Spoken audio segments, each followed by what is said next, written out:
Earth as a singular planet. In fact, it is anything but. For this is a story not of a universe, but a multiverse, where universes and planets, such as Earth, were replicated and mirrored across a vibrating, infinite plane. Some barely different from the next. Others drastically so. This is DC On Screen. Every week, Dave and Jason talk about the multiverse of DC properties on film and television. But be warned, if it's been officially released, you can expect they'll spoil it. You ready for it, man? You ready for it? I guess. What is it? It's the show. Oh, news. Okay. Welcome into DC On Screen. Don't scare me coming into what is supposed to be a pleasant aside. This is episode 441. I'm your host, David C. Robertson. This is my co-host, Jason Goss. Hello. This is our weekly film and television news. As always, we will start off with film news. But I want to give you guys a reminder. If you're a fan of the show and want to support us, please consider going over to iTunes and giving us a positive written review. It really does help us. Mm-hmm. All right. Well, now that filthy business is out of the way, we're going to start off with some news about Richard Donner. Patty Jenkins and Richard Donner were attending a DGA, Directors Guild of America, event. And they had like a little Q&A with Donner. And during that, he actually gave Jenkins a Superman-themed baton. He literally passed her the baton. Aww. And he made it for her. So he's watched the slate and went, You did the best. I will make you a baton. Right. That's probably accurate, though. I think it's closer than anything. Yeah. Patty went over to Twitter and said, truly one of the most incredible and touching moments I've ever experienced from a man who changed my life when I was 7. So that's nice. Fair enough. So James Gunn is awesome. I mean, we knew that, though, right? Yeah, sure. He took to Twitter, said, 1, every time I mention anything DC, no matter what, my feed becomes an endless screaming match about BVS. 2, you guys are never going to convince each other. It's just a bunch of wasted energy. 3, at least when you're screaming at each other about Trump is something of international importance. 4, but it's a 2-year-old movie that some people like and some people don't. Why is someone else's opinion so important to you? 5, as Marvel and DC superfans, you have way more in common with each other than you do with the rest of the world. Preach, James. 6, why do you spend so much time raging at each other? It's silly. Please just stop it. Stop engaging in that way. And 7, but at the very least, when you do, untag me. I've muted a lot of you guys, but not all. Thanks. Oh. Oh. I have nothing to add except my outright approval. He's the reason for the teardrops on my guitar, man. Yeah. I think he nailed it. I think he absolutely nailed it. Especially, you realize you're all the weird ones, right? You should probably group up. He didn't say it like that. Kind of. Yeah. A little implied. Mm-hmm. All right, so I will deem this the big news of the episode. I'm sure you've heard of it. We're not the first on the scene of anything. Mm-hmm. But Zachary Levi is Shazam. Yep. And I'm okay. I mean, left field, right? Like somewhere way beyond left field. This is like another stadium entirely, and possibly a different sport. Like I work late nights, and I woke up at midday, looked at my phone, mid news feed for the rest of the world. Yeah, I looked at my phone, and there's a notification that just says Zachary Levi is Shazam, and I wasn't even sure I knew the name correctly. I was like, the first thing I thought was Chuck. For the people who knew his name, I'm pretty sure that's the majority of the people's response was Chuck. I think for majority it was a combination of Chuck ? Or who the hell is that ? Right. But I kind of went, I don't know how I feel about that internally. Then I was like, what's happening with my face? And I felt my face, and there was like a big smile on my face. I went, oh, okay. Well, I guess I have an idea of what I think about that. My I body couldn't has stop betrayed smiling. I couldn't stop smiling, and I thought, well, clearly this is the thing that was needed. me. I don't. Apparently, I don't object to this. I didn't know. No. It's not what I would have ever predicted, man. Never predicted. But No. I mean, I did watch Chuck for a long time, and then it kind of went on forever. And there was something that happened in the show. Why disclose? Why disclose? Since some people are going to see his name and wonder who that is and go back and binge the show, I'm just going to say there's a moment in the show that for me felt like a finale, and I kind of went, I'm done. Like that episode ended well, and I just went, I'm calling it. I know there's more episodes next week, but I don't care. That's my finale, and I just walked away. No fault of the show. You're a weird guy. You're a weird guy, man. It was no fault of the show. That was around the same time I walked away from Breaking Bad because I just ran out of time. I no longer had room in my queue, and then it just kind of never happened again. But with Chuck, it was more like a concerted thing for me. It was like, no, I'm going to make that one deliberate, and then hopefully I'll get back to Mad Men and Breaking Bad. But yeah, he does have a great range, and I got to admit, if you beefed him up, he'd look right. Well, we'll get to that in a second, though. But Pony Smasher, Sandberg, the director, posted a picture of Zachary Levi holding his jacket open and showing a Thundercats logo and said, "Insert lightning bolt on chest." Nice. Now, Zachary Levi went on social media on Instagram or some such thing. I didn't write it down here, but based on the character count, I'm going to guess Instagram. And I like how he put this. He actually put up a picture of himself as Shazam, courtesy of Boss Logic. I've seen that floating around. Yep. He says, honored and greatly humbled to be a part of the DC Universe by bringing the original Captain Marvel to life. I like that. I dig that. Captain Marvel. That's right. And a lot of people are like, shots fired! I'm like, no, it's not shots fired. He's just literally the original Captain Marvel. Original name. Just shut up. Yeah. This is just factual. No judgment here. Yeah, he's just whipping his fan dick out a little bit, showing like, I know who the character is. Yeah. I mean, he didn't. Everyone calm down. He didn't go so far as like making jokes about turning on a faucet or anything, but he could have. Oh, that would have been good. How proud would you have been? I'd have been pretty happy, honestly. I bet he gets there. Right? I bet he gets there. I give him the benefit of the doubt.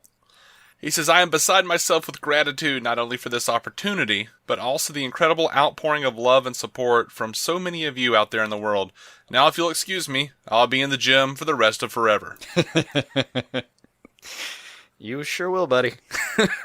I'm sorry. Now, entertainment photographer Eric Blackman tweeted out, just finished a 4-hour workout with Zachary Levi, who's getting in killer shape for DC Comics' new movie as Shazam. Apparently in that 4 hours, he also played basketball. You gotta get your cardio in, man. Yeah. Yeah, like as we said, like he's best known for playing in the comedic spy drama Chuck. But he was also in the Marvel Cinematic Universe already as Fandral, one of the Warriors 3 in Thor the Dark World. Yeah, I'd heard about that. I'd forgotten about it. I hadn't even noticed... Like, I didn't even notice the cast shift. Like, I didn't notice that Fandral was different in the second one than he was in the first. No, I just remember that being a thing people pointed out. I could not have told you for my life without looking it up what he was in, but I just remembered that he had been part of Marvel at some point. And, yeah, once they pointed it out, it kind of made sense. But you realize, though, that's not even the only thing. Like, he's actually been in... he's doing Marvel, he's about to do DC, and he's also done Heroes. So he's in 3 super universes now. I don't even remember Heroes, man. It was from the new run that didn't work out so well. Oh, yeah, okay. But it wasn't his fault. I thought he played a character very well. I just think he's a competent actor. Yeah. I mean, I wish I'd known Fandral was Chuck, dude. Like, because I looked at him and I was like, oh, yeah, it's the guy from Thor that looks like Green Arrow. Okay. The guy that looks more like Green Arrow than Stephen Amell does. Yeah. That is some serious facial hair. But yeah, I remembered him once everyone finally pointed it out. Yeah. But come on, how many times have you gone back and watched Thor 2? I think I may have seen it once, all the way through. I've seen it once and a half, I'll call it. Like, I saw it in theaters, and then I watched it later and paid half attention. Uh-huh. That counts. That's probably right. Yeah, that's probably what I did. I don't want to round up to 2. That just seems unfair. Yeah. I really was not a fan of that movie. It was all right, but it's. I think it's at the bottom of a lot of people's lists for good reasons. Mm-hmm. They wasted Doctor Who, man. They wasted the Doctor. I know. That's rough. Anyway, It's the little things that you have to live with, man. I'm sorry. Yeah. So this is exciting, though. Another big exciting thing. The Wrap is reporting that DC Films is developing a standalone Deathstroke movie. Now, this one I don't know how to feel. And they've tapped the Raid director Gareth Evans, and of course, Joe Manganiello is set to star. This one I'm not quite sure how I feel. Because I don't have anything against it. Uh-huh. But I'm not all that excited either. I mean, if anything, I'm excited about Manganiello still being Deathstroke, because I thought he looked great for the part.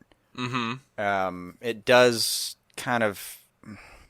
suggest that he may have made his way off the Batman landscape for now. Well, that's fine. That was fine. Batman's got so many. It's always... There's so many good rogues with Batman. You don't have to have it. If you have a great Deathstroke story you want to tell, go tell that stuff. Tell that story. Find another Batman villain. Yeah, I feel like Deathstroke is deep enough that he could really revel in his own story. But for my money, I've always been like, well, why does everybody want to see Deathstroke versus Batman? I want to see Deathstroke versus Nightwing. Yes, which is something something else that occurred to me. It was like, we have a Nightwing movie in the books, theoretically too. So if there's a little bit of crossover here, I thought this is something that occurred to me when I saw that news earlier was, Dave's going to be very happy about that. Mm-hmm. Now, by the way, when I say that it might suggest, that's just how I'm leaning, because I think you could interpret it two ways. It could be that we like Manganiello for this character, we have a good idea, and we're going to take him out of Batman and do something, we're going to go a different way, but they actually mean it, and it's not just like, haha, cute, you're fired. It could mean that they are literally just going to go a different way, or it could mean that they're not, that they have the same plan, and they're doubling down on the character. I just, the Batman, for whatever it's worth at the moment, is so elusive. Right. As far as details, but... Like, I keep forgetting about all the stuff that they have in the works, honestly. It's hard to keep track of. Now, I mean, I did see I forget who, but somebody did have a good comprehensive Where Are We Now list out this week, and I can't cite the source. You probably ran across it too. I did. I had it in my notes, but not in my final notes. Yeah. I just kind of went, eh. Yeah, I mean, we don't normally like dwell on, hey, this is a great list, but in the course of conversation, there's one out there. If you just look, it's pretty simple. It's being pushed right now as part of the news cycle, so you'll find it quick. Well, it seems like every couple of weeks there's something new in development and something else has stopped being in development. Yeah, and rumor-wise, so yeah, it's hard to tell what stopped. What's the point? So much as like you just forget it exists, and then if no one ever mentions it again, years later we're like, weren't they gonna do that? Oh, they didn't do that, did they? That's all we. That's as close as you get to resolution in some of these cases. Yeah, absolutely. Like, there aren't a lot of... Like, if you pick up a copy of Variety or Hollywood Reporter, you're going to see a lot more news about green lights than red lights. Mm-hmm. Now, Joe Manganiello did put up a picture of the Deathstroke mask that had a bunch of, battle damage around the eyes. And a few days before the announcement, Gareth Evans, the director, shared a photo of a Deathstroke trade paperback, Gods of War, on Instagram. It's the one that has the Deathstroke mask with the caption, "I'm 37 years old, ... Well, 37 and a half." Nice. So he's got a sense of humor. That's nice. Mm-hmm. Do you think, I mean, yeah, just your bet. Do you think they're going to go anti-hero with him and let him really run a film? Or, because I think we have the same question with Black Adam right now. The same thing we're wondering there. Is it going to be a film about a villain? Because that'd be cool. I mean, I don't know. It's not an off-tackled form to like actually make your protagonist an antagonist, and One of my favorite movies is Grosse Point Blank. I remember it's Cusack and the woman with the big hair, but Minnie Driver. Thank you. And if they can make John Cusack a lovable, likable character while being a hitman, I'm sure they got this. But you thinking they're going to go anti-hero instead of film about an actual villain, or maybe a villain origin story or something? Look, man. I mean, we're about to get a Punisher series. All they really have to do is make the guys that are worse than Deathstroke, or the bad guys, worse than Deathstroke. That's all they got to do. Just show them to be a little more, evil. Yeah. I don't know. Like have Deathstroke say, "I don't go for kids. I don't kill kids." Yeah, like even Scarface has the like, "I ain't killing no kids, man." Yeah. Yeah. It's not a hard piece of narrative math to wrap your head around. I mean, it cuts back to Serenity. I mean, Mal Reynolds in Serenity he's a bad guy. He's a smuggler, Yeah. And he tells the dude, like, I don't kill children. Right. And the operative goes, I do. Oh, well, shit. That changes everything, doesn't it? We lines are drawn. I'm gonna square up with the guy that doesn't kill kids if that's okay with you. Right. Let's go find us some contraband to abscond with. Right. If my alternative is deicide, yeah.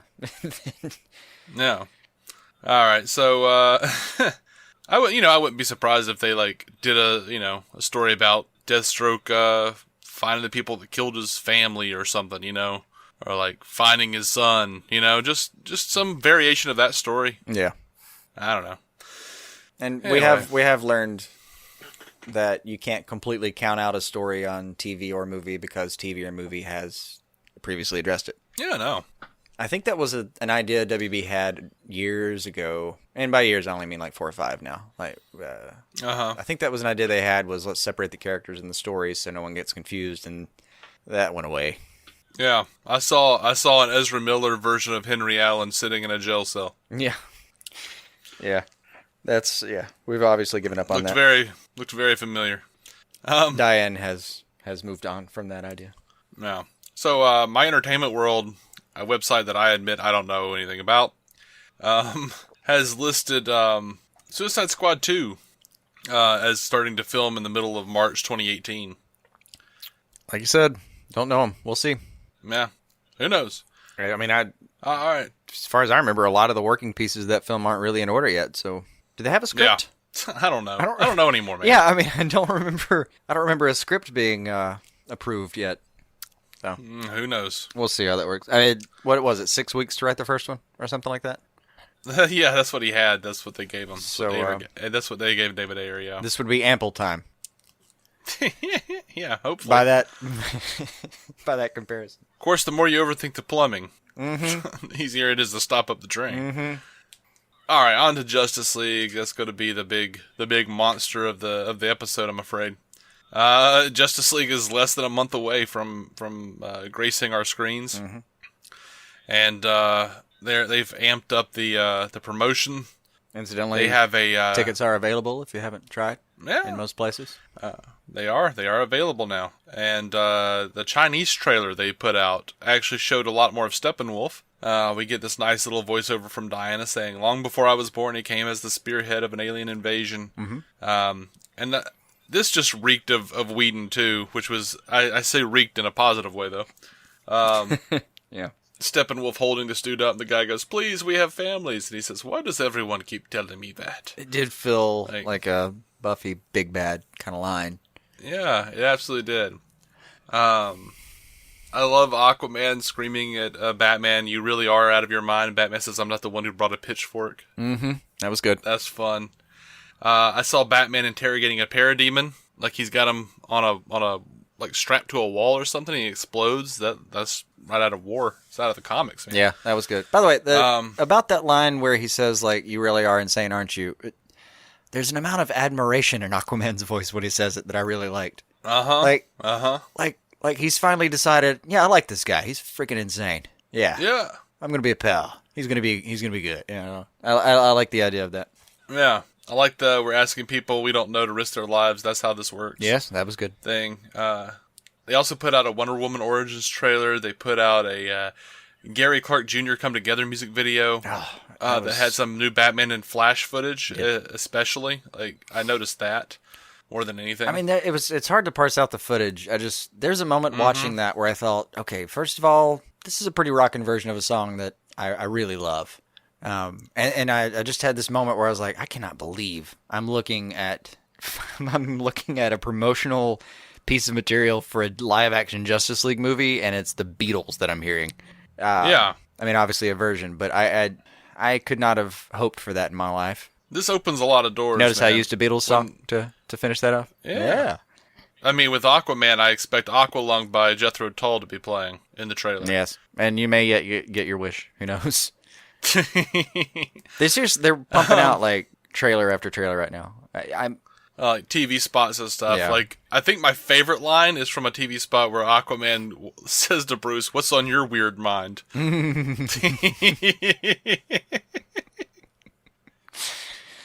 That's good.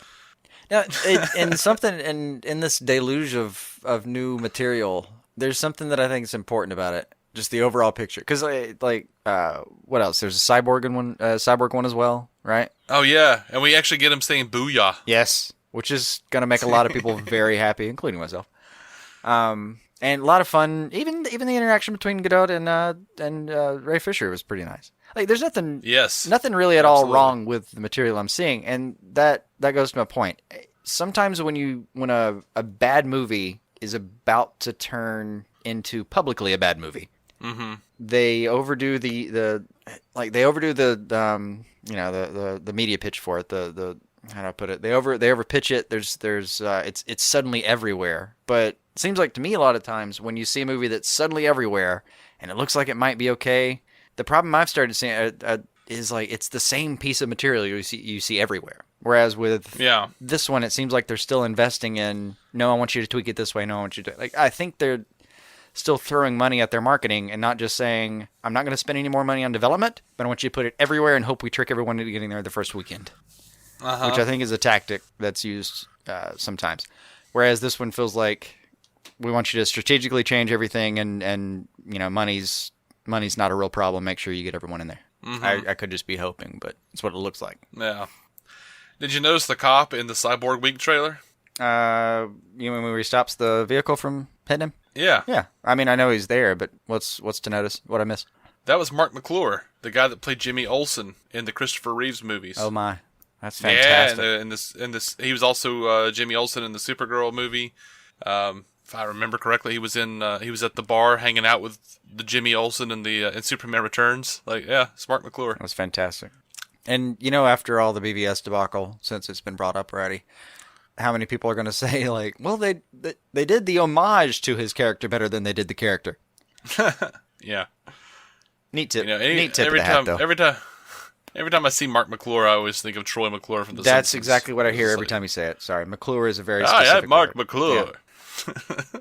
You may remember me as Jimmy Olsen in the Christopher Reeve Superman films. Right. No, someone else is saving me. All right. So I won't get into what they actually said, but there was an early screening of about 30 minutes of Justice League in China. Mm-hmm. And, it was a group of fans, from what I understand, so It's like it might just be prone to hyperbole, but the reactions were very positive. like showing it to an SDCC room. Yeah. All right, so more big news came out this week. A couple of tracks were released from the Danny Elfman score for Justice League. They had the Heroes theme and Friends and Foes. And the Friends and Foes track has a little bit of that John Williams from Superman in there. It was glorious. It was. As far as I'm concerned. Yeah, it made me happy. I mean, you know me, man. I always prefer Danny Elfman to Hans Zimmer. I just always have. Yeah. I don't think there's anything wrong or right about that. It's just a style thing. And, when I was growing up, Danny Elfman did Batman, Danny Elfman did the 90s Flash movie. For some reason, Danny Elfman coming in to do Justice League, a Justice League film, even in a separate universe, feels somehow right. It feels like... I agree. It feels like the man was owed this somehow. Yeah. Oh, yeah. I mean, being what I think is best described as 90s kids... I don't know. Mm-hmm. I don't know generationally how you do this, but the most apt description of my age I've ever heard is 90s kid. Yeah, like that 89 Batman, and then the BTAS were just, that was bread and butter, right? Absolutely. So to hear this guy come back and even get to, I'll find a picture of it. My dad actually found the ticket stubs from me sitting in the theater for Superman and just. Oh wow. He said it was. I'm trying to remember close to his exact words. The longest he'd ever seen me sit still was during.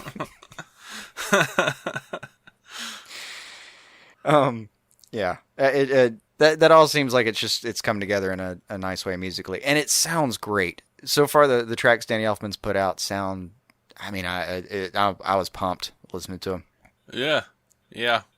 Oh man, they're just so good. I'm pretty excited. Like, even if I watch the movie and walk away and just kind of think, well, screw the hype. That was a bad movie. I think I'm still going to walk away thinking that's a defensible soundtrack, though. Yeah, kind of the same way we feel about the 90s Flash show. Just like... Yeah, that's about right. Or actually, that was the conversation we had about Man of Steel, was like, you had a lot more reservations about it than I did. I was kind of in the, I mean, it was, I don't know, I enjoyed it. But it was a movie that had a lot of flaws, and as we discussed it, that's like one of the things I pointed out you agreed with. It was like, no, that you can get onto a lot of things, but that soundtrack is just fine.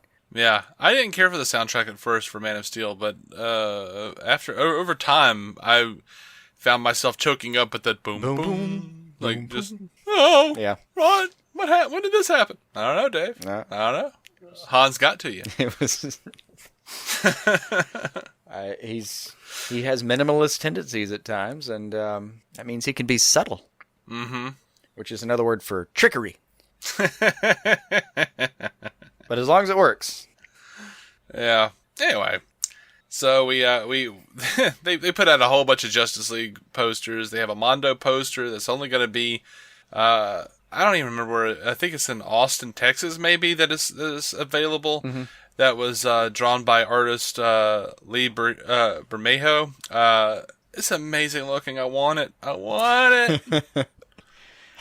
I forget what the source was. I got to see those, and which one is the one where the silhouette over the where the negative space makes up Superman's silhouette? Yes, that's the one. That is a Fandango poster that they released. Thank you. And it just looks like I don't like it. I don't like that one or the IMAX one. I actually really like that one. Just because I thought it was clever. And it looks good, but I like the idea of it. There's that. I don't like the it just looks like they've done Photoshop and just put like a bunch of Photoshop filters on it. Oh, yeah. All right. See, from a technical level like that, I don't really I know not. But from a conceptual level of like, oh dude, the negative space is Superman, that's clever to me. I thought it was very least, I think, like, if you had told someone, hey, I want you to work on this, and they'd come back, you'd have been like, oh, you ruined my incredible idea. Mm-hmm. There's also a set of Chinese posters, some Beijing posters they released that were like very like minimalist silhouettes, like very stylish, but not really my cup, man. Not really something I really would want on my wall or anything. They weren't my favorite.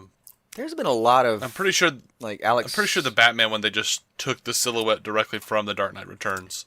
They might have, yeah.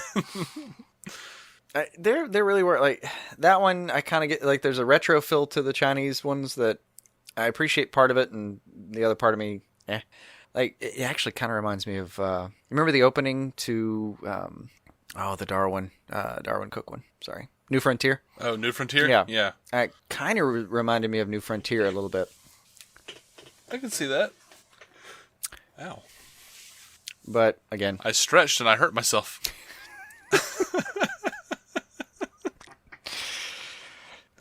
Did you hear that, everyone? Oh, man. You just heard Dave age. Mm-hmm. That is the exact opposite of what stretching is supposed to achieve.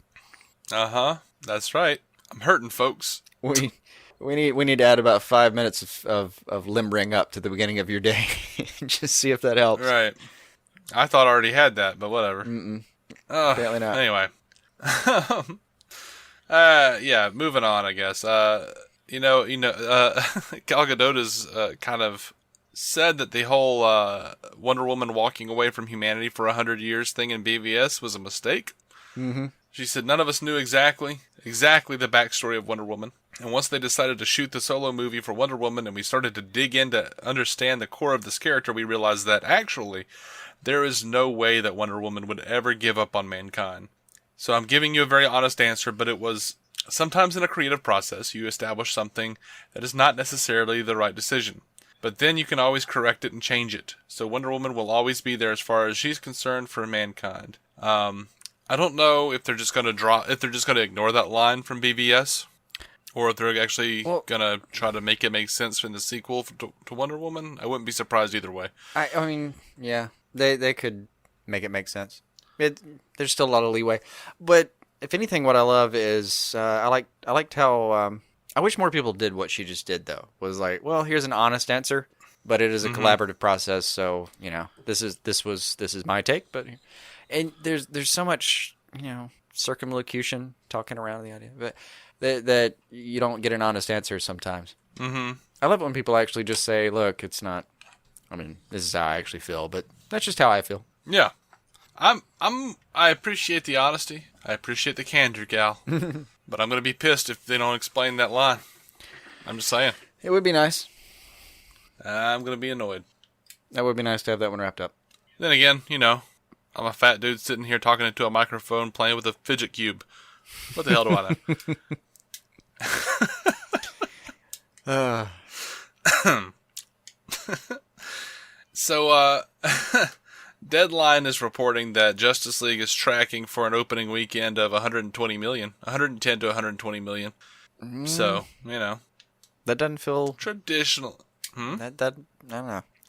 That feels slightly high end, but it could easily get there. You think? Because traditionally these predictions are a little low. Yeah, no.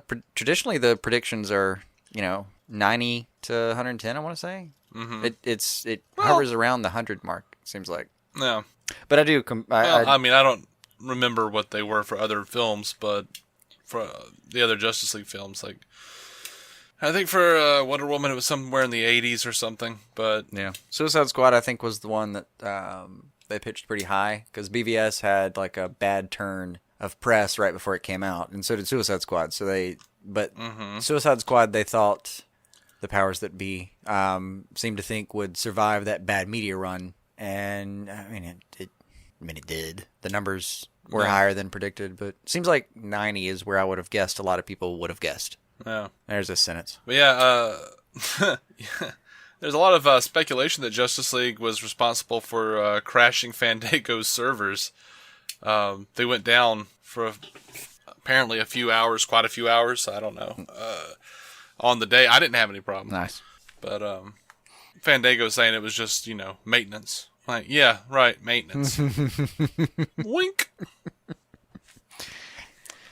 I mean, in their defense, they don't want to say they can't say that it was a movie. Something. Yeah, because they can't say we were not prepared for X movie. They just can't do that. It's going to be maintenance if you ask them. I get it. Yeah. No hard feelings. I get it. We get it, Fandango. We're on your side. Maintenance. Wink. Yeah. Regal Cinemas is going to be holding a double feature of Wonder Woman and Justice League starting November 16th at 3 p.m. Double feature is going to be 4 hours and 22 minutes long. So, by the way, Justice League is an hour and 59 minutes apparently. Mm-hmm. So, I don't know. Do your freak out, whatever you got to do out there. But you have a time at least. I'm perfectly happy with a 2-hour movie. I mean, if the editing is, good, I'll be happy with it. Otherwise, I'll be like, all right, where's the other hour? Yeah. Oh, yeah. That's the real thing. Yeah. So, Justin Kroll of Variety was on Meet the Movie Press with Jeff Snyder and Simon Thompson. And he says, a little insider tidbit. So I've been tracking various movies in this world, director-wise, specifically Flashpoint. I've heard they've slowed that search down to see how this film does because I don't know if they're giving everyone their own movie now. Aquaman is already shot. They asked him about a potential Cyborg movie, not having a director. He says, well, obviously that's not happening anytime soon. Neither is Man of Steel 2. But I've heard that. I keep asking, and they're like, let's see how this film does before we go forward on those types of movies. So, a lot of people are saying that that this guy's got the inside track. And sometimes he does, He's a pretty credible source, if not a little anti-DC-ish at times. Mm-hmm.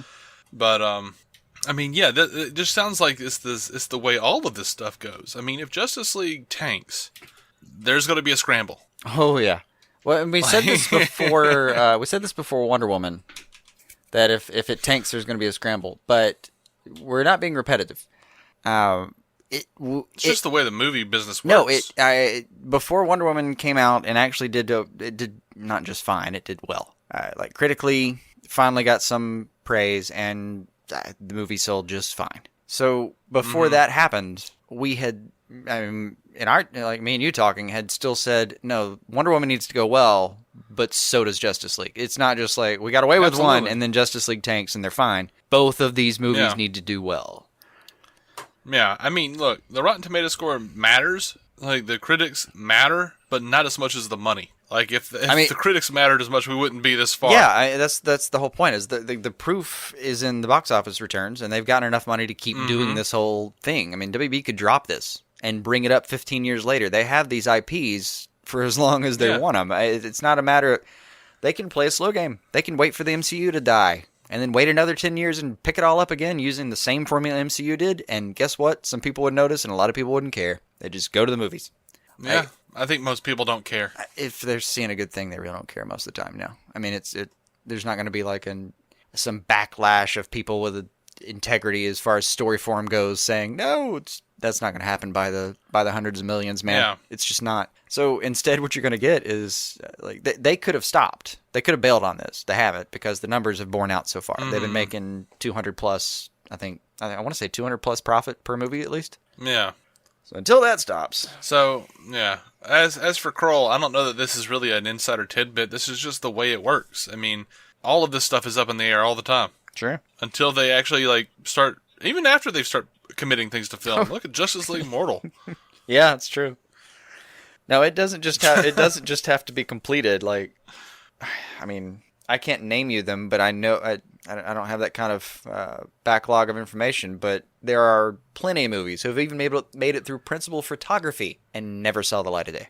Oh yeah, absolutely. Paid everyone involved their full paycheck. Had to walk away. Yep. A lot of people wish the most recent Fantastic Four was one of them, but we don't live in a perfect world. Yeah. What was that Jerry Lewis movie? The Day the Clown Cried? I don't know. Something like that. There's only been 3 people who have ever seen it. There are a few of those. And sometimes it's just because the people who backed it just kind of decide, you know what, I'm cutting my losses. I don't think this worked out at all. And, I mean, it could be anything from that or just distribution problems. It can be a lot of things. You're not guaranteed anything in this world. Yeah. I don't mean that existentially. I mean, Hollywood gives and it takes. Well, with that in mind, we'll pop over to this Jeffrey Dean Morgan news. He was on Jimmy Kimmel, and Kimmel asked him about this, about him possibly playing Thomas Wayne in Flashpoint. For some reason, I'm just really happy this conversation happened at all. Yeah. So Jimmy asks, I've learned that there are some comic series where Thomas Wayne is a Batman. Are you going to be Batman in the Flash movie? And Morgan says, it's a paradox universe, Flashpoint Batman. And then he lets out a breath, he flashes a smile at the audience, he raises his eyebrows, and everyone cheers, and then he says, I didn't say shit. And Kimmel goes, I don't think you had to. All right, what we definitely proved with that clip is that Jeffrey Dean Morgan is super charismatic. I don't know if it says anything more about where the character is going to go, because, I mean, come on, we're talking about a guy who, Manganiello, since we mentioned him, went on how many shows as Deathstroke, and then had to go back to a couple later. I think he was on, The View or something, and had to go, we'll see. Yeah. After being on Kimmel and everything else. But, yeah, I mean, Morgan adds here, he says, no, I don't know anything. And Kimmel says, you don't know anything. You would know if you weren't playing him, right? And then Morgan goes, really, I don't know anything. DC has a lot of things. And Kimmel goes, so you are working with DC? And then Morgan changed the subject to, I have worked with DC on Batman v Superman and Watchmen.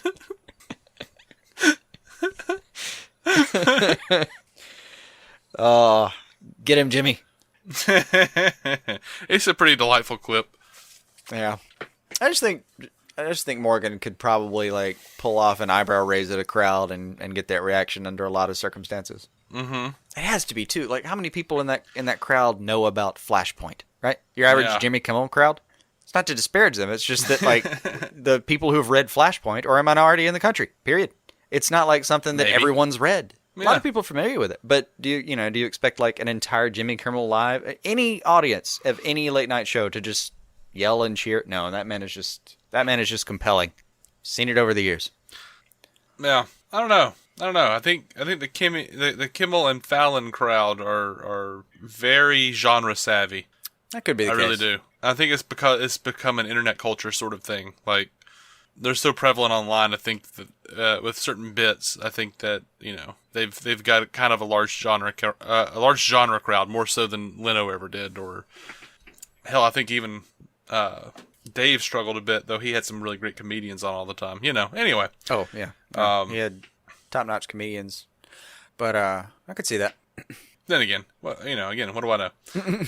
So, I mean, are you telling me you can't immediately parse out and digest and then reassimilate information on a combined 200 years of late night television on the spot? Because I expect at least that much from you, Dave. Well, I mean, I feel like I just did that, but I don't have numbers to back me up. So what the hell do I know, right? Disclaimer: numbers not accounted for. I will say that I know more about late night television than most people. I'm ridiculously into that, but savvy, as you'd put it. Well, I don't know that I'd say savvy. I'd say, at the most privy. Privy. I like privy. That's a good stopping point for that. I like it.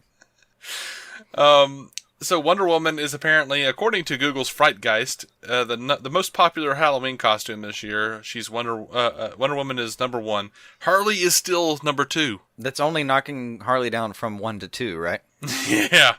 Yeah. And sad day, Bats. Your Batman is 17. Oh, that's rough.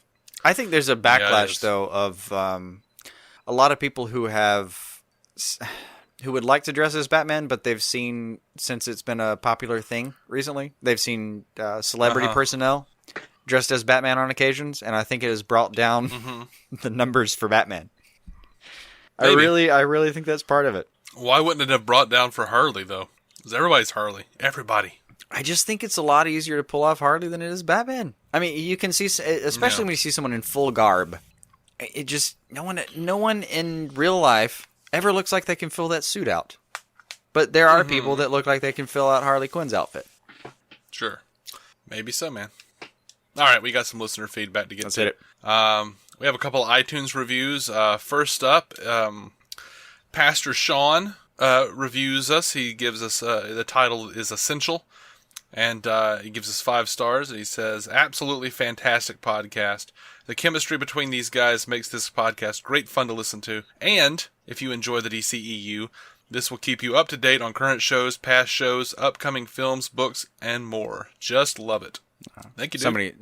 Thank you. It's one of those where I just wish we could frame that and retire. Just walk out on a good note.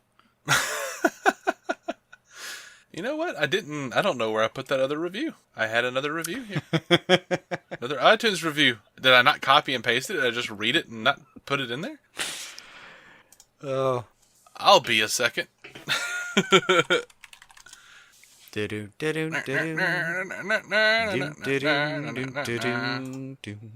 All right, here we go. All right, so this next review gives us 5 stars. It is from Lobster Johnson, which I've heard before. I think they've given us a review somewhere before, maybe even on iTunes. Heck of a name there. Yeah. Dig it. Now, what's interesting is I kind of looked up Lobster Johnson and found some of their other reviews, and they have a slightly different style of writing with other podcasts. But here's what they said to us. Howdy do. Them fellers don't like an old widder woman a-calling them, talking about soiling her drawers, but they are good boys and put on a highfalutin show on my Victrola. His Victrola. That's fantastic. Reaching deep, buddy. I'm on to you, Lobster Johnson. I'm on to you. Now I'm imagining Lobster Johnson and what may be an associated character with like a tiny white dog with one spot helping him listen to these fine recordings.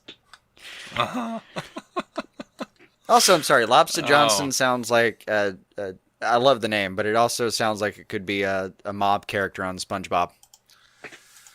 It does. I love it even more for that. Yeah. Like you don't want to take a swim with Lobster Johnson. Nobody ever comes back from a swim with Lobster Johnson. I will take a swim with Lobster Magnet. Nice. Is that a thing? Oh, yeah. It's like early internet, man. Lobster sticks to magnet. Oh, that one. It's just it's a terrible old Flash video. It's amazing that I love it. That one passed me by. Alrighty. Moving along. Let's see. I gotta find my place now again. You got all discombobulated with that one. I did. The Witter Women do it to me again, man. The supposed. Did it to me again. Alleged. The alleged Witter Women. We got a voicemail from J. Scott St. Clair, and I suppose we'll play that right now. What's going on, DC On Screen? It's your boy, J. Scott St. Clair here. I'll just get right into it. With Zachary Levi's casting as Shazam, an inspired choice if I do say so, that makes him the most recent of a long list of performers who have played both in the DC and Marvel sandbox. That said, I feel that Mr. Levi is still relatively unknown to most moviegoers, with his most memorable roles having been in TV, the titular role of the series Chuck in particular. I could really see this role in Shazam as an opportunity to cement himself as a household name. So, which actor do you feel enjoyed the most significant boost in their career by appearing on screen as a DC character? Christian Bale is the first one that comes to mind for me, but the same could certainly be said for Henry Cavill and Gal Gadot. Alright, that'll do it, gents. Stay classy and keep some DC on your screen. Alright, so J. Scott St. Clair asked us which actor enjoyed the most significant boost from their role as a DC character. I would say Gal Gadot, probably. Yeah, well, yes and no. I mean, I think it's hard to say at this point because, like Ben Affleck was already huge. Yeah, Ben Affleck was... Henry Cavill... and Henry Cavill had some traction, so it's hard to say. He had traction, but not that much. I wouldn't say he has more now. That's actually true. I mean, he's only done limited things since. Yeah, but to me, Gal Gadot has been the breakout star in a lot of ways. But she's been the breakout star internationally. But nationally, I mean, she was. Is it Israel? Yeah. Thought I was misplacing the country for a second there, but nationally, she was obviously a treasure anyway. Yeah, I mean, she was big in the Fast and the Furious. Yeah. I think it might depend on how you measure it. Is it okay if I go all the way back and say that Kevin Conroy is the breakout star? I don't think that's true, though. I mean, he was good, but what do we know him for? Batman? Yeah. I don't know, man. I don't know. I'm going to go with Gal Gadot. I wouldn't say Christian Bale. I disagree with you on that. He was in a ton of stuff before Batman, and I think Christian Bale's... I haven't really seen him do much after Batman, honestly. No, he's done plenty. I mean, he's done a lot of almost body art roles, I'll call it. Like, if nothing else, The Big Short was fantastic. Christian Bale, I think, was one of those people that is crazy talented enough that you would have known about him one way or the other. Yeah. And Gadot and Cavill, I think, are both talented, but I'd have to give the edge to Cavill. Just because in her own world, she was already winning in that, I don't know. Oh, wasn't he? I mean, he was doing pretty well. I think it's a toss-up between the two, really. All right. Well. But, okay, if you really want to know the truth, though, I think after Justice League, it's going to be Ezra Miller. Who, some would argue, has already had some pretty significant roles. Oh, absolutely. Absolutely. He's really good. I mean, He's a really good actor. Momoa's he's not in consideration for this. I mean, a lot of the other people... Actually, what has Ray Fisher been doing before this? I couldn't tell you. I know he's been in something. I never remember I'm what pretty it is, sure it's though. not his first role, but... I've got nothing. I might subject him to this kind of test, and he might be on a few radars he wasn't before. Maybe so. I think he did the opposite for Jared Leto, though. No, I think Blade Runner did the opposite for Jared Leto. I don't know, man. That movie's been widely held as far as criticism is concerned, even if it's not really a box office draw. I mean, it's... But he even said recently in an interview that he was, like, when he did the Joker, he started getting all these, like, typecasted roles. Like, they wanted to play Manson, they wanted to play all these serial killers and cult leaders and stuff. Which he would be great at. Yeah, he said he might do them all and just make a box set. I would be into that, man. I could deal with it. Actually, if he played Manson in particular, because Manson was also a musician, that would make a lot of sense. He could probably play that with some real gravity. I've never thought about a Manson movie, but damn, that would be my cast now. I want Jared Leto to do it. Yeah. I don't know. It would be a little weird because a lot of people complained that his Joker was a little too Jim Carrey, and I'll just never stop thinking of Jim Carrey playing Charlie Manson on In Living Color. I don't recall that. I feel like I do. I feel like I probably saw it at some point, but I don't actually remember it. I just remember him in a prison telling the other inmates something about like, how did he know? Hell, I'm right inside of your freaking heads. That's amazing. Something like that. That role never felt Jim Carrey-ish to me, though. That's not. What, the Joker? Yeah, that never felt Jim Carrey-ish. It absolutely did in places to me. No. Which I guess that's the. There was just something that felt different to me. I'm not sure how to pinpoint it. I'll think about it because I won't have a choice. It'll bother me. But there's something. I think it's funny something slightly different. I think it's funny that was the complaint for both Leto and Eisenberg. Is that he was just playing Jim Carrey. They were both just playing Jim Carrey. See, I don't agree with either of those. I do a little bit on the Joker. Not all of it, but there are a few spots where he's definitely seems to be channeling Jim Carrey. Yeah. Anyway, moving on. Matthew Salvatore over on Twitter, Salvatore_Chief says, "How do you feel about another prequel Wonder Woman?" It's rough. I think a lot of it has to do with how they're going to put it in the timeline in an interesting way. That's actually my only real problem with the concept right now. Is how do you put it in the universe we've got going on and make it something I really care about. Yeah. But I worried about it before with Wonder Woman, and they did it anyway, so I have the highest of hopes. Yeah. I mean, I just think it depends on how they do it. That's just my thing. Yeah. But, I mean, then again, before they had Themyscira to lean on. Mm-hmm. You had an origin story you could lean on. Now, if you come back with a sequel and tell me more of the origin story, it better be very poignant, or I'm going to give you a giant, what are you doing with my time, you know? Would it be awful if they just did, like, they pulled an Evil Dead, and every time they did another sequel to Wonder Woman, they just redid the origin story, but with different actors instead of, you know, just Gal Gadot is the only person who stays. And everything's just kind of weird and different. Anyway. After a while, they're just people pointing out, this feels weird. Matthew Salvatore also on Twitter says, any thoughts on how Superman Returns on Justice League? Could the Codex play a role in Superman's resurrection? The Codex was a major plot point in MOS, Absolutely. and I was just wondering if it might come full circle. And he also points out it gave life to whole generations of Kryptonians, so it should help. Ha ha ha. I don't think so. I think the Codex was just a MacGuffin for Man of Steel. Plus, it didn't have like life-giving powers to, you know, a person who was already there. It just contained the DNA of other Kryptonians. Yeah, it is. In this universe, it's just a cipher for spitting out a human or a Kryptonian. Yeah, it's not necessarily something that has any. It's not imbued in any way. Mm-hmm. But it being brought up wouldn't surprise me. Like the idea that there's, because you know, in the Death and Return of Superman, like there's a lot of Kryptonian technology that essentially makes this happen anyway. Mm-hmm. It wouldn't surprise me if it's part of the equation. Me personally, I think it's going to be a. Maybe those rocks coming off the casket was really like someone from Apocalypse beaming him the hell out, you know, absconding with Superman so that they can mind control him. I think that's what's going to happen. I think he's going to come back as a bad guy and kind of come back to himself. Yeah, and I gotta say right now that idea annoys me. I'm always annoyed by it. Yeah, it's a theme for me personally. Like, I mean, Avengers 1. I was okay with it for a minute. It made sense for the story. But that was about as much as I wanted to explore that idea. Avengers 2, repeat, recycle. Mm-hmm. I don't want to go into that again. I just don't. I get bored with... I don't either. You know, mind control stuff. Even still, like, if we go to TV for a second, like, the last year crossover with all the CW stuff. Mm-hmm.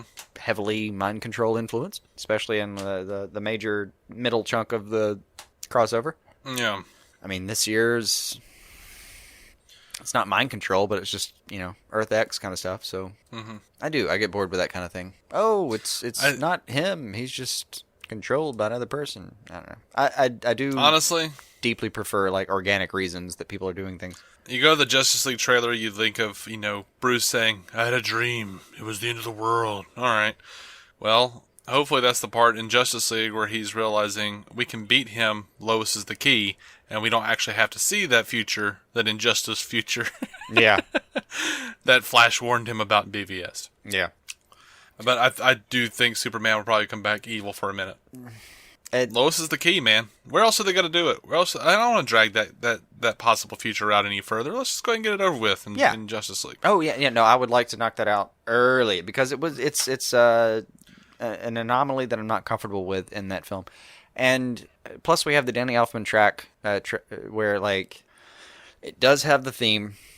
They do bring it down a notch. It does have that minor-ish evil tone to it, and right, but not the minor evil tone like Kevin Spacey and a 14-year-old. No, not hasn't gone that far. Thank and goodness. The House of Cards has fallen. Yeah, there's some more news for you guys. That's not happening anymore. Yeah. I'm very sorry. That's awful. That's going to really hurt a lot of you. Also, a bad situation in general. Oh yeah, it's part of the. That's thankfully how it's going these days. There's a lot of people being called out. But the Danny Elfman theme. Hashtag get it. The Danny Elfman theme though, like it does kind of point out. I don't know. It is a dark interpretation of a very particular moment in the Superman theme, and the track is called "Friends and Foes." It does seem from a month out, no less than that. Pretty clear that there is going to be a moment of decision, that kind of thing. Oh my gosh, how great would it be if, like, with the first time we see the Justice League standing together, all together, we get like a Danny Elfman version of dun dun dun dun dun dun. Just bring us that Super Friends theme, man. Just hit us with it. You could just do that in a 32 piece and it'd be fine. It would make sense there. They could even just like dun dun dun dun dun dun dun dun dun dun dun. Just go right into the other thing. I am curious about all the things. When I hear the dum dum diddle dum dum. I am curious, like within the context of the movie as a whole, whether I'm going to look at that and go, oh, it's a little corny. Or if they'll even have any of that in the movie. I surmise Come Together will just be on the closing tracks. I think it's just in the closing tracks. The credits, I mean. That's not bad. Because for me, it's too recognizable a track. I think it does pull you out of the movie, so I kind of hope they don't use it. But if they do, and they use it at the right spot, for me, it'll be like, yeah, come together, let's do this. Right. All right. So, blah, blah, blah. Kayla Renee Walters on Facebook sent us a thumbs up. Well, thank you. Thank you. I take that as a good thing. Hopefully, Kayla's not from a culture that where the thumbs up is like a middle finger. I know that's out there, but I don't remember who to attribute it to. Yeah, I don't remember. Yeah. So we're gonna jump over to the television news. If you aren't caught up and you don't want to be spoiled to some small degree, I'd suggest cutting us off here. If you do that, you can find every episode for free at dconscreen.com. Again, if you like us, if you want to help support us, pop over to iTunes and throw us a positive rating and review. And you can find us on Twitter, DC On Screen, Instagram, DC On Screen. We're on Facebook. You can go like us over there. You can become a part of the Facebook group. Discuss with other fans whatever you like. And as far as we don't like spoilers over there, like we don't, but whatever. That's really our rule. Our one rule. It's the one thing. Don't discuss specifics of an episode. Yeah. But otherwise, until next week, keep some DC on your screen. All right. So over to the DC TV news. Right to the Flash. This week's Flash revealed. Talking about spoilers. There is yet another form of meta somewhere in the Arrowverse. Quantum entanglement and traces of dark matter are part of the mechanism, but there is a lot to learn over this season. we only mentioned this though because Jason has been griping about Deathbolt for years now. So many years. like, oh no, he wasn't around the particle accelerator. Let's forget about this. Do. That's what happened. Yeah, pretty much. So, but this was like a quantum entanglement issue with the bus. We have people who are, I can't remember if there are mutants though. I can't remember if there are mutants, but I remember that, there's obviously like aliens and there's like magic. There's aliens, there's magic, there's body modification, there's particle accelerator, there's the associated quantum entanglement bus. And just money. Yeah, you can just money yourself into having a power. But that's more like a technological improvement. That's more like a deliberate body modification. Whereas like someone like Samson, I think on Arrow, was just an inadvertent product of chemicals, I want to say. Yeah, something like shaky on his character. But there have been some products of intervention, we'll call it, that have created supers in the past. Now, what I got excited about was they mentioned, well, he wasn't here in the particle explosion, and I thought, oh my God, finally. And then as they described it, and especially when they pinpoint it to a bus, I thought, oh, come on now. All these years I've waited. And they didn't pinpoint every character who's ever had powers. Though they didn't say Deathbolt was on that bus. That's my point. Obviously he wasn't. They didn't say he was on the bus. So right. Now to me now it's as simple as like, well, yeah, there's another method out there, but I still don't have an explanation. Yeah, I'm sorry, buddy. I know. Anyway, they have a new Flash trailer out that features the crooked cop history of the Flash's Ralph Dibny. It gives us our first real look at the elongated man. How do you feel, buddy? Yeah, it looks good. Well, as much as I hate to, and this is going to be a theme, I guess, for the show, I felt like he was playing a little too Jim Carrey. I didn't get that out of it at all. If anything, I wondered whether they had kind of mixed up, like, I don't remember Ralph Dibny having a criminal background. He's... It's like they're trying to make him Eel O'Brien as well. Exactly. That's my point. It's like they're trying to combine all their plastic people and be like, what if we grabbed Il's backstory and gave him the detective skills of Ralph Dibny? How would that work out? He's a crooked cop instead of just a crook. Yeah. Which is fitting that you would like melt all your plastic people together and be like, here we go. But yeah.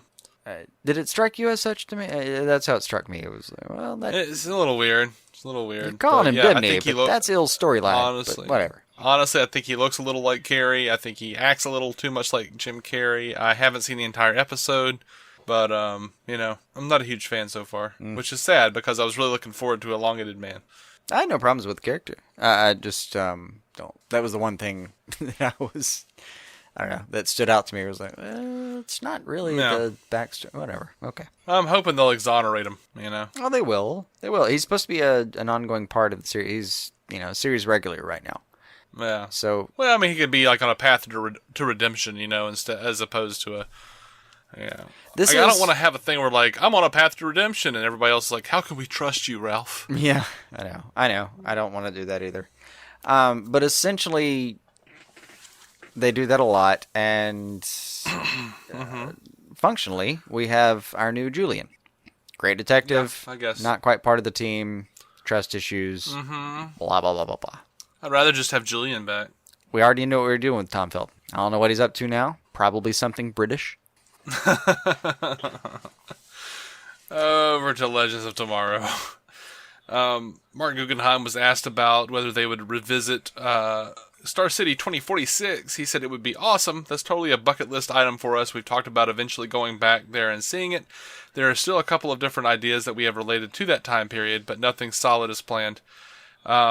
We say this on Arrow where we do 23 episodes, but it's especially true on Legends where we are only doing 18. You run through the real estate really, really fast, so we always end every year with stories that we didn't get a chance to do. How about you do those stories instead of the stories you're putting on television? I don't think it's that deep. I don't know. I don't really particularly care for most of the episodes they put on television. So if they do the other stories. Also, you're just betting on chaos there. Like you're not betting on a particular thing. You're just hoping that somehow they have what I'll call inverse judgment. Well, Yeah, like, I feel like if they're like, no, this one doesn't deserve to be on the show, I feel like it's You probably feel like good. you'd put your money on the fact that, like, no, they probably called that wrong. Let's use that one instead. The only known quantity that I have is that the vast majority of the shows they put on are not very good. I still don't completely. It's as entertaining as I expect it to be. That's where I leave it. Yeah, and I mean, it's as entertaining as I expect it to be. I just expect it to be terrible. It's not blowing my mind, but it's not terrible. I don't think it's terrible by any stretch. I mean, but it's honestly, last couple episodes have actually been pretty good. You've only taken up a little bit. Yeah, for the last couple episodes, like that's not a pattern yet.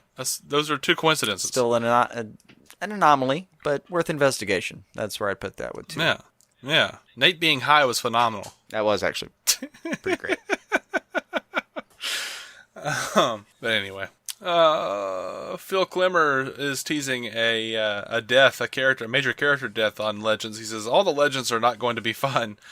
I think that's something that we said very early on when we were talking about a show that we hadn't even made at Comic-Con 3 years ago.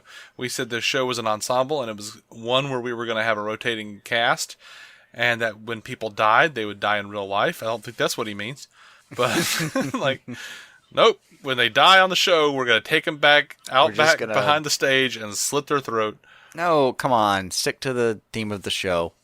How do you say it? Put two in the back of their head and call it a day? Oh, yeah. It's been so long since I heard Snart. It's been a long time since Hawkman got stabbed or whatever. Like, you don't even remember what you guys did. Yeah, I like the or whatever. I love that line. Or whatever is my my favorite part of since that quote. Yeah, since Hawkman got stabbed or whatever. Yeah. It's been a long time. Whatever we did. We actually got rid of him. Whatever. It's been a long that time since transpired. It's been a long time since Hawkgirl flew away. Our show really got to be super funny last year. It did? But I feel like you have to leaven that. Did it? It was okay. It was pretty funny a lot of times. It just okay. Yeah, I think super funny is probably an exaggeration, but it was funny. Yeah, he says, but I feel like you have to leaven that comedy with some hardcore pathos and some real world stakes. All right, well, I feel you there. Yeah. I mean, he's right. Or maybe, maybe don't take away the comedy. Maybe just take away all of the expository crap. Oh, well, you can't take away all the exposition. If you can't fit the exposition in the previously on. It probably doesn't need to be on. That's a fair rule. I don't need 15 seconds of Stein explaining how he knows things about Jax. I'm like, yeah, I know. You have a psychic connection. Please stop saying it. No, the problem is if you're a weekly viewer and you notice exposition, then it has been predicted poorly. Like if something happened a year ago and you viewer. Take 4 seconds and a couple sentences to remind me of it, good call. That was a year ago. I forgot about that. If something happened last week, or if something is part of the premise of the show, and you take a moment to point it out, not as okay. Yeah, not as okay at all. Yeah, like I have people in my life who watch Supernatural, and I'll hear these things, these like expository things, and I'm like, nope. Bullshit. They should know that. Mm-hmm. They should know that. They've been doing this for 14 years. I think they're actually on like 10 or 11. But still. I think actually they're on 12. 12? I think. Dear God. They've been doing this for 37 years. It's been a minute, man. If you don't know what's going on with that show right now, what are you doing? I have no idea no idea what's going on with that show. I mean, I even know one of the main storylines right now is Lucifer as an actual character. Yeah, and there's Castiel and all that crap. Yeah, I know. Exactly. But I can just hear the exposition, the expository dialogue. I can just hear it and go, nope, that's not okay. They're brothers. They're supposed to know that.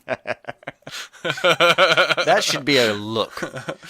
That entire paragraph should be a look and a mention. Mm-hmm. Like, all right, remember like Hawkeye and... forgive me, I'm blanking. Hawkeye and Black Widow. Like, talking about, like, formations they used once upon a time with 3 words or so. Mm-hmm. Avengers is not the end-all, be-all, but that's a great example of how you can do exposition that, these characters have so much back history that they can sum up a formation in, like, a couple of words and glance at each other and nod, and they know what they're doing. Life or death. We know what we're doing. Yeah, Supernatural should have some kind of playbook like that by now. They don't. Yeah. Or you look at Superman, Batman, Public Enemies if you want to go DC with this thing where you just have Batman and Clark fighting, and then Batman just goes, Clark, huh? Castling. Oh. Yes. That's it. And then their actions explain it. Because sadly, I actually knew what that meant. Me too. They said casting. I was like, oh yeah, it's a good call. Yeah. Anyway, over to Arrow. Mark Guggenheim is talking about the new big bad. He says there's a method to our madness in terms of all the various differing casting things we've announced. We've got David Nichol back as Anatoly. That's going to provide a specific kind of antagonism. I will say Kirk Acevedo is Ricardo Diaz, as Richard Dragon, is absolutely phenomenal. He is just such a terrific character and a terrific bad guy. With Season 6 and the way we're handling the enemies of Team Arrow, we're playing a bit of a long game. We have sort of a long-term plan that'll hopefully we can execute. But we were definitely recognizing that coming into Season 6, we can't do the tried and true, easily meet the big bad in the season premiere or the mid-season finale. We have to change up our normal paradigms, and then you can build up the big bad in the back half of the year. Well, whatever. We'll see if that's a good call. I don't know. That could work. I mean, it could absolutely work. Yeah, I've been wondering, and you remember how proud they were with Damien Dark that they introduced him immediately instead of like episode 9. Yeah, I liked that. It was the back half that I hated, where he was weird and ineffectual. Exactly, and his powers got unexplainable. Yes, like his weaknesses were at the speed of plot. Yes. Like and his strength was definitely at the speed of plot. Yeah, I think they had a great idea, and it just got away from it a little bit. Mm-hmm. And even still, I think Season 4 ended... I think it still came to a pretty satisfying conclusion, but there was a lot of like the last 6 or 8 episodes where it was pretty confusing. I mean, really. So, I don't know what they're going for, but I like the idea that they're going for something different. Because like, right now, if you ask me who's the big bad of Arrow, I don't freaking know. I like...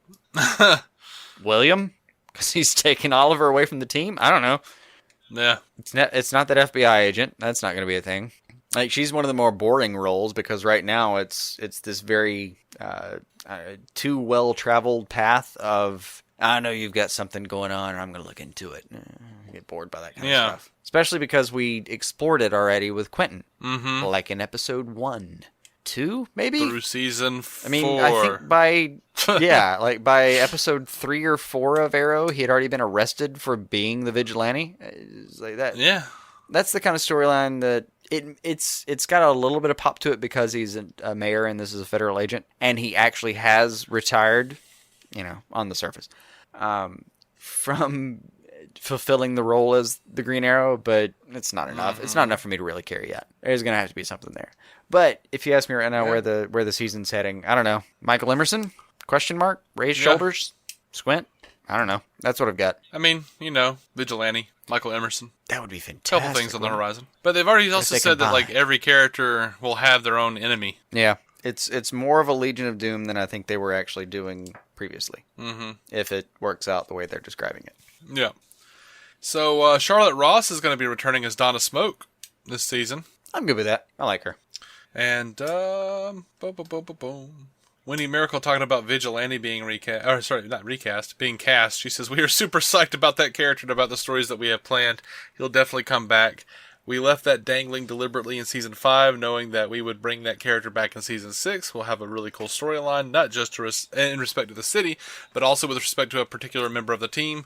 We're intrigued, and we're kind of going through the casting process right now. We're very excited about it. Now, Guggenheim said this in May, though. We know who it is, but we were kind of intrigued by the idea of having a mystery that led into the next season. As a general rule, I'm not a fan of mystery characters who, when you take off the mask, the audience goes, wait a minute, I've never seen that person before in my life. I'm probably not spoiling anything by saying whoever's underneath the vigilante mask, you've seen that person before. So this is another one of those instances of the producers are liars. Somebody's a liar here. Yeah, the left hand and the right hand aren't communicating. So, keep that under your hats, guys. Like, just keep it close to your heart for whatever happens in this season. One of them has been... There's some anomalies. Dishonest. Yeah. Well... Anachronisms. Yeah. Well, yeah, I mean, you know how it is. Like, as the production moves on, you have a role carved out for somebody, and maybe you trump that story. Like, you have a better idea. Like, oh, no, we can do that. We can do that better. But now we have to cast someone else. But now Mark's already said this, and honestly, if I was in the room and someone said, well, but Mark's already said this, and that's on record, I would just kind of look at him and laugh and go, oh, Mark said so many things. Worry not. So Stephen Amell recently confirmed via Twitter that Roy Harper will return very soon. This is a couple of weeks after Wendy Miracle mentioned where Harper's return was imminent. So, yeah, maybe he'll be back. I was confused a couple weeks ago when that wasn't, like, solid news of, like, Roy Harper returns. She's talking about it in past tense almost. Like, yeah, we're just working out the details. Mm-hmm. Now, Stephen Amell was like, I'm not suiting up last week or week before or something like that, Mm-hmm. And now David Ramsey, when he was asked about whether he'll stay Green Arrow, he says, no, it's Green Arrow. Stephen Amell is Green Arrow. I love that both of their quotes start with the word no, period. Yeah. He says, of course not, but I think it's very interesting, and it's an interesting twist on how it fits into the ultimate theme of the season. I think it's very clever. Not really. I think it's an interesting detour. It also gives us some time with Oliver. Detour, I think yes. It's great. Maybe, yeah. I think it's great, and he has some great writing. Stuff is happening between him and Deathstroke, and he and his son, and he and Felicity. It's awesome. I think holding it for the few episodes I have the mantle, that's the appropriate amount of time. Yeah, probably. That's about right. Also, I had seen some speculation that whatever he injected himself with was strain. Mirakuru. Yeah. So the fact that he has something going on with Deathstroke on the side of whatever Deathstroke has coming up, because, I mean, God, before you see Justice League, you're going to see Deathstroke over there. Mm-hmm. That really seems to. I mean, I got to vote on that. I've got to vote for that storyline's existence. Yeah, seems like what's going to happen. We'll see. Yeah. Over to Felicity and Curtis's startup goals. Emily Bett Rickard says it's going to be Curtis and her working together, and hopefully bringing tech into the world that can aid society in a better way. That's Felicity's goal. She has trouble trying to think of what necessarily they're going to invent to kick off the company, but she figures it out about episode 5-ish. So, honestly, I would rather them focus on her and Curtis doing that and just let her and Oliver be together and never mention another problem with them. Oh, yeah. Just stable relationship in the background, no worries. Yeah, absolutely. Yeah, that'd be fine. I'm so sick of all these, like I'm fine with them being together. I don't give a crap. But I'm just so tired of the will they, won't they. I know. But you know how it is on TV. You can't just have stable relationships. They always have to be a thing. I know. Like, in the event that you have a stable relationship, it has to be part of the premise of the show. That these two have it together in spite of X, Y, Z, double A, double B, double C. I mean... Hey, the island storyline is over. It's season 6. I think that can become part of the premise of the show. I would be fine with that. And it's Felicity. It's the same person that we used to mess with Deathstroke before. Like, it seems like it should be part of the equation. Mm-hmm. But I just don't want to... Come on. We mentioned before, we're 90s kids. Friends ruined us. Yeah. We're tired of the Wills. Yeah, they did. Will they, won't they? We were tired of that before we left the 90s. Yeah. All right, so Rick Gonzalez weighs in on the costume change for Wild Dog. You know, we had the creator, one of the creators of Wild Dog, complain about it last week. Rick Gonzalez says, I think what we did was we definitely honored the comic book and kept it very close in season 5. I think that's an accomplishment in of itself because not many other comic book films and TV shows do that or are even capable of doing that. That is fair, dude. Yeah. Absolutely fair. So far, so good. He says, but we managed to pull it off, and I think season 5 was special, especially with having Wild Dog and his energy and just even the way he looked. I think that this season, I have to give props to costume designer Maya Manny and concept illustrator Andy Poon for creating a suit that I feel like gives a tip of the hat to last season. I haven't seen any of the fans point out the Wild Dog in the suit because it's in there. Maya specifically in the design kind of created, with the paneling and the way the suit looks, a way to kind of show off the dog. And I challenge people to see if they can pick that out. To me, it's really cool, and I think it kind of lends to the energy of Team Arrow and the way everyone else looks, but at the same time, still giving Renee his own bite. No pun intended. I somewhat agree. I did like the previous costume better, but this one's fine. It looks good, and I don't know. People who created the thing, I understand, but stop. No, I completely get it, but creating a thing on paper is one thing, but within this show, are you seriously going to tell me he's going to sit there in a hockey jersey? I could really deal with that. Well, it's just never going to happen on a team where you have one of the world's it did smartest happen all people. last season. It did, but it has to evolve. I mean, It doesn't have to, but sure. It just does. Like, you can't sit there with like Felicity and Curtis, two of the top 8 smartest people in the world, top 10 at worst, on that team with access to Cisco, where this guy doesn't get a costume upgrade. I'd been pissed. I'm not saying he doesn't get a costume upgrade. I'm saying they could have kept more of the aesthetic. Like, he could be wearing, like, Kevlar or some crap underneath the jersey. But I understand. There are parts I'm not that complaining about but it. It does. You know? It does look like it's more a part of the team now, and I haven't been able to catch it. I'm hoping there's a moment where I'm going to see what Renee's seeing. I haven't been able to catch what he's talking about as far as the Wild Dog silhouette, but I am looking forward to that. I just There's also a part of me that thinks, that was a pretty flashy set of colors to be running around at night with what he had previously. Where That's fair. This seems like it's maybe better for stealth stealth applications. But then again, first episode, he's the one who ends up injured, so I don't know. That's because Diggle couldn't cut it. I mean, I don't know.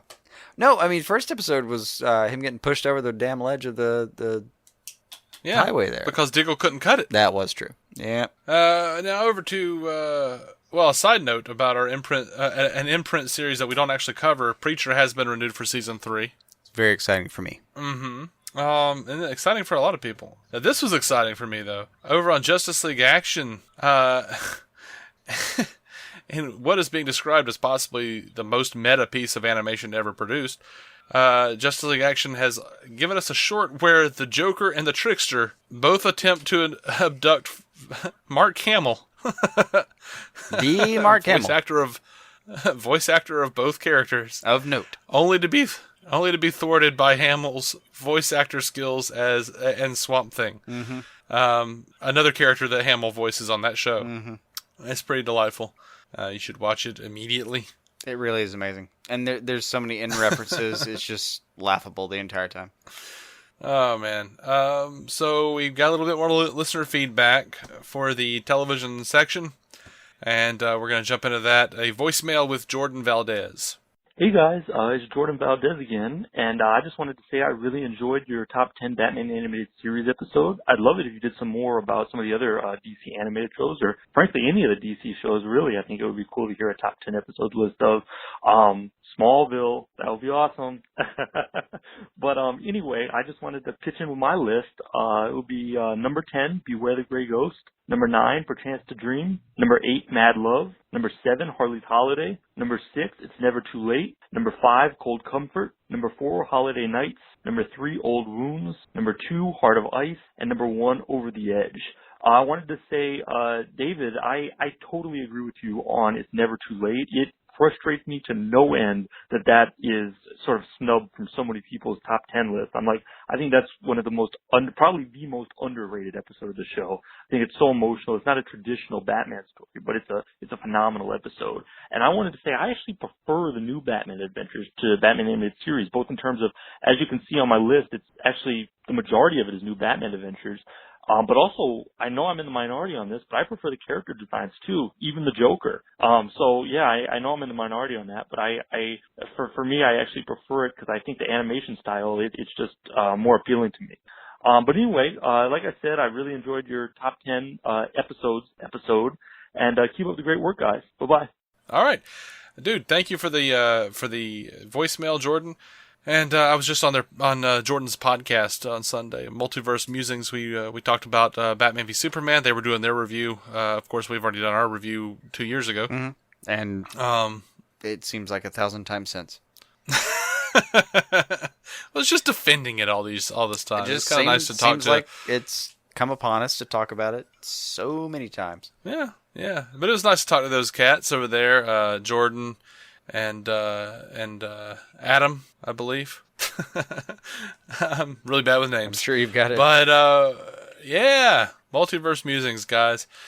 But yeah, it was nice because they weren't like attacking me over it or anything. They were just, excited about the movie and talking about it like fans do. No, Jordan, I liked the original animated series more than the New Adventures because of the texture and the depth. I liked the artistic value of it more. I don't care for the streamlined designs, and I would agree with you that you are in the minority on that. I would, But I would not that I'm glad it's appreciated in general, but yeah, those sure. first few designs were so expressive. I did miss that. Mm-hmm. I don't know. I can't do Bug Joker, man. It's too much. They did find a way to streamline the character and still express, but if you'd shown me the one, I think I maybe wouldn't care. But when you ask me what that character looks like, it's never season 4. Yeah. Or Volume 4. Volume 4, I should say. New Adventures. Yeah. But yeah, I'm happy to hear that that one episode is on your list. It's never too late. It's a fantastic episode, and like I said on our top 10 BTAS episode, I'm pretty sure that in the timeline on TAS, we never see Arnold Stromwell go back to villainy. He wants to make a statement to the police, and then we never see him again in a villain role except for in flashbacks, and I dug that. Yeah, presumably I love that there's episode. Real character development there. Yeah, I love that episode. Yeah. On to Jaden Smith, J. James Smith 2 on Twitter, says, those, quote, cheap shots at CW writers, deserved or not, got a few chuckles out of me. Thanks again. And he also said, thank you for doing what you do. Struggling with life at the moment, and it's nice to smile as I listen to the latest ep. Well, I mean, dude, you're welcome, I guess. Absolutely. I love getting messages like that, because we all struggle with life, at times, and I know I certainly look to my podcasts, the ones that my favorite podcasts, to kind of pull me out of that, and I'm happy to do that for other people. Yeah, no, I even the stuff we cover, I look to it in a lot of ways. I've said before, we peddle in escapism. If we can in any way help with that, just happy to be a part. Yeah, man. Let's see, Randy SF45 says, much improved Legends of Tomorrow over previous 2 episodes. Yeah, I agreed. Yeah, they did do a good job the last couple episodes, especially the last episode. Right.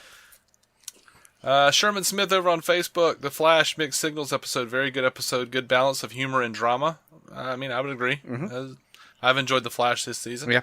So far. He also says they should rename Arrow to Green Arrow and Amel should grow a beard. Well, if you ask me, Amel already has a beard. I mean, he's got a neck beard. It's like way more than stubbly. And he does kind of have a goatee. He doesn't have like the full, as I said previously in the episode, he doesn't have the full fan draw thing going on. No. But no. He just looks like one of those guys that has to shave at 4 p.m. because the morning shave has already worn off. Mm-hmm. So anyway, I think that's all. That's all I've got on the show notes. You have anything else, Jason? I don't think so. Well, I really don't think so. I believe we're going to call it then. Thank you guys so much for listening, all of you. And again, I'll say it one more time. If you really want to support us, you love the show, even if you just like the show kind of, go give us a mostly positive review over on iTunes. It does help. You can find us on Twitter, fairly Facebook. Positive. It's helpful. You can find us on Twitter and Facebook. Also, as you've heard on this episode, we won't lose your review for too long. We will find it. Eventually, yeah. Yeah. I mean, Dave was on that. Yeah. I mean, both of those came in the last week, so. Yeah. It only took you a few seconds. We will track you down. Well, that's just starting to sound creepy. I'll back away. That was not my intention. Fair. DC on Screen on Twitter, on Facebook, on Instagram. We are also proud partners with TV Time. You can find us on certain select episodes of TV Time episodes. Once you go into the app and you mark one of your shows, it's going to be season premiere or upcoming season finale. Last year we had episodes on everything. So yeah. Proud members of TV Time family over there. We really love TV Time. It's cool.